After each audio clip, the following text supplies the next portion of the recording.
Hello, friends. Today, we will learn how to use a Mercury Tilt Sensor. So, what is this small component?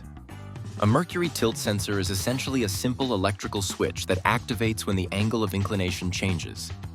Inside it, there is a small amount of mercury and two contacts.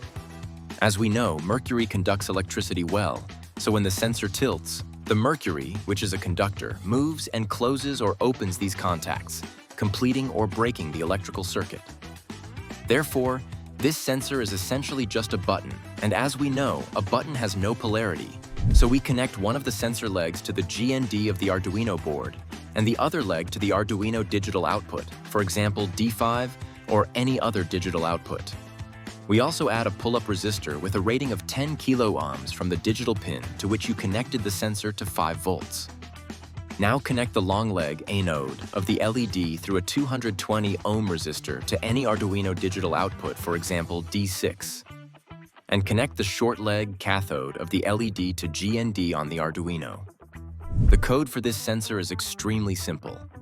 First, we create the variables tilt sensor pin and LED pin to store the pin numbers. Then in the setup function, we initialize the serial port for data output, set tilt sensor pin as input, and LED pin as output.